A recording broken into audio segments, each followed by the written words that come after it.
Alrighty, ladies and gentlemen, this is problem number 9 from your pre-calculus packet 5.2, practice problem number 9. And the reason I'm choosing to do this one for a tutorial is because our linear divisor right here does not have a coefficient of 1 on our variable. Instead, that's a coefficient of 3. That changes how we compute our division. Okay, so let's set this up and see what happens. The first step, of course, is to write our exponents across horizontally, not exponents, our coefficients. Thank you. All right, 6, 31, 23, and negative 20. So let's get those. 6, 31, 23, and negative 20. I do not have any missing exponents. I have 3, 2, 1, and 0. So I do not have to create any placeholders. Our box outside has to have a number that is the 0 of our divisor. So we're going to take a moment and set that equal to 0. 3x plus 5 equals 0 and solve. So I'm going to subtract 5 from both sides. I get 3x equals negative 5. Divide by 3 on both sides, and I get x equals negative 5/3. So that is the actual number that goes in our box, negative 5/3. Now that's very disconcerting for some of us because we're like, fraction, freak out. Please don't freak out. I will always give you problems where the multiplication and addition sort of works itself out. I'm not all about just getting you to freak out over fractions, but you do need to know what happens when you do have a fraction. So let's continue by following the steps. First step is to bring down term 1 or item 1, all right? And we always take the bottom times the box, okay? So 6 times negative 5/3. Please know that multiplication of fractions is an important skill here. So 6 times negative 5 is negative 30. Negative 30 divided by 3 is negative 10, and that number will go in our box.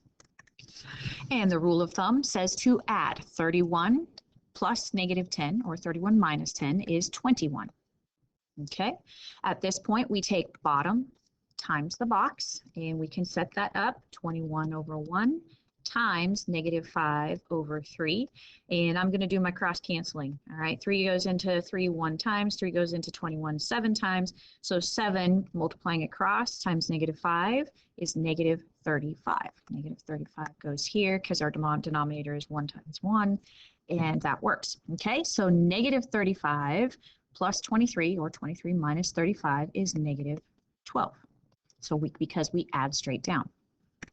And continuing, we take our bottom times the box, all right, negative 12 times negative 5/3. So negative 12 times negative 5 over 3. And I can multiply diagonally, or excuse me, cross cancel. 3 goes into 3 1 time, and 3 goes into negative 12 negative 4 times. And then multiply across. Negative 4 times negative 5 is 20. And 1 times 1 is 1. So that 20, of course, goes right here. And negative 20 plus 20 is 0. And that is our remainder, as it should be. If it's telling us that 3x plus 5 is a factor, we should end up with a remainder of 0. Now, here's where things get tricky. Because I have a denominator here of 3 in my box, I have to divide all of my resulting answers in my answer row here by 3. All right, that is a rule of thumb you must follow. In order to get a final answer, we must take all of our row answers and divide by the denominator that is given in our box. So negative 12 divided by 3 is negative 4. 21 divided by 3 is 7. 6 divided by 3 is 2. And the reason for that is just because the nature of synthetic division, as I explained before, kind of the math background, we're not taking a whole lot of time to go through. You kind of just got to trust me on this. Okay, so here is our constant term, here's our x term, here's our x squared term. All right, so because we have the remainder of 0, we know that 3x plus 5 is a factor. Okay, now we have a new factor, 2x squared, coming from right here, plus 7x minus 4. And our additional factor, of course, was 3x plus 5 because they told us that was a factor up here. Okay, so at this point, this is where students a lot of times are like, woo, I'm done. I got my zero remainder. I'm good to go. Do not quit here because the question is, what are all the factors of this polynomial? So we need to double check now. We have 3x plus 5. That's a prime factor. What we need to do is we need to look at this little factor and decide how we might be able to factor it.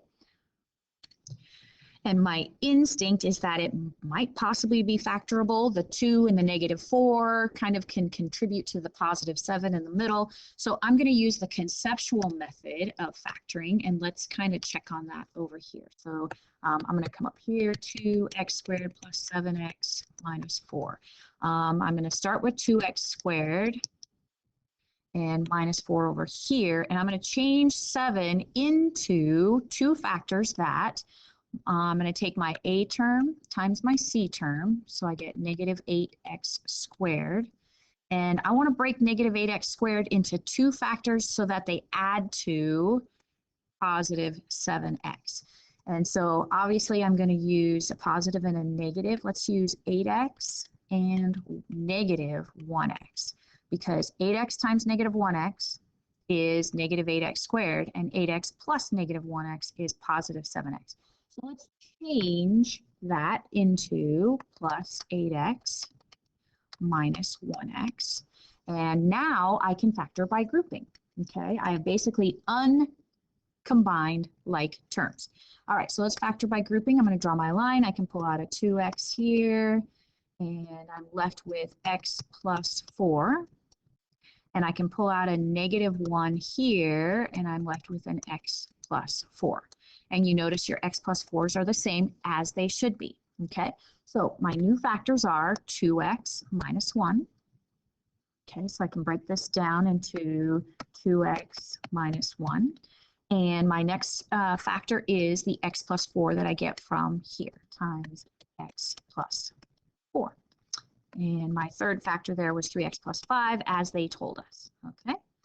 All right, so now the answer, or the question is, what are the factors? If I take 2x minus 1 and set it equal to 0 and add 1 to both sides, I get 2x equals 1 divided by 2, and you get x equals 1/2. I do notice that a lot of you are shortcutting some. Do be careful. The one that I showed you, my favorite no the other day, is kind of a big deal.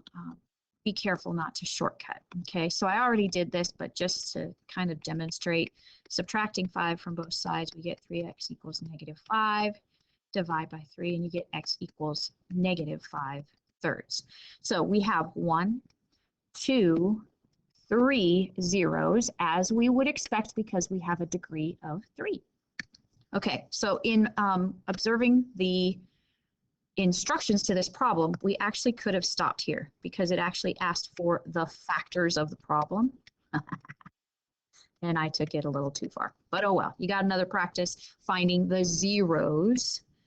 All right, here are my zeros right here, and my factors are right here. Okay, bonus.